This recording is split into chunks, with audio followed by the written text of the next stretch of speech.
This is Jen. Mango's over there. So, one of the things people are constantly asking me, or they tell me some sort of horror story that they're like, oh my gosh, I had a bird once, but I got bit.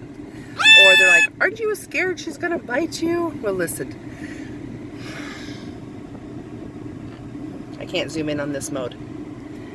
And I'll explain my truck situation later. But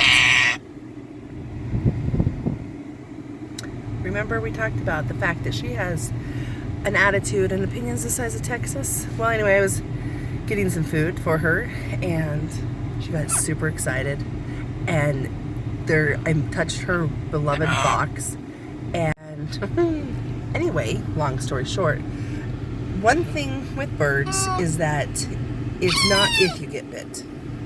It's not, oh my gosh, my bird's a biter. All birds are biters. End of story.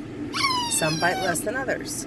Usually, the human did something wrong to deserve the bite. In my case, I messed with the box and I had her too excited for her food.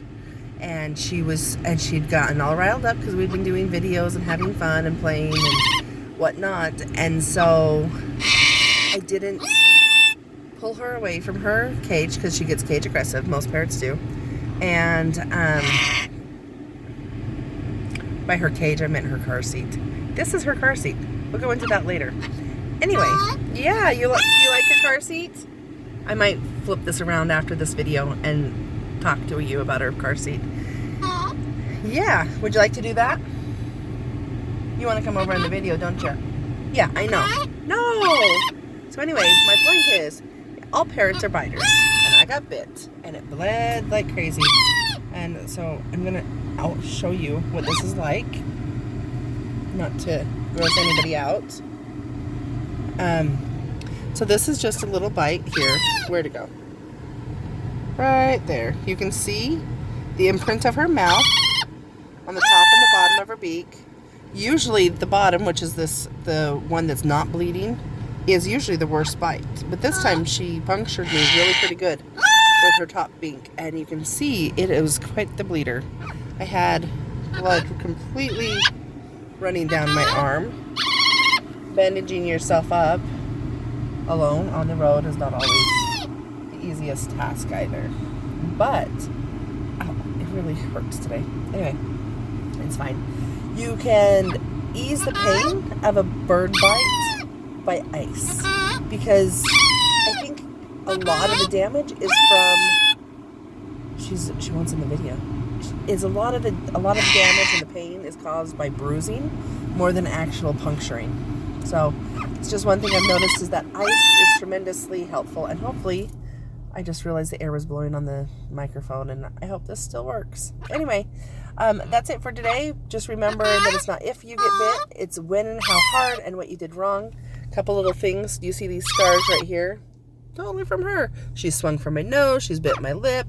My finger right here is just barely healing to the point that I can bend it again. That took a couple months.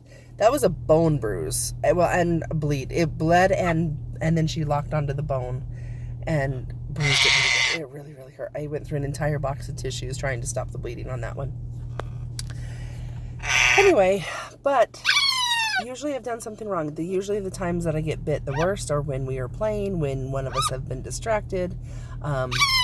It takes an instant for one or both of us to get distracted, and then she gets you, and then she feels bad, and she's usually like, I'm sorry. I haven't picked her up since she bit me, so that could be one of the reasons that she's going crazy. Do you want to come here? Come here. You want to give me a kiss?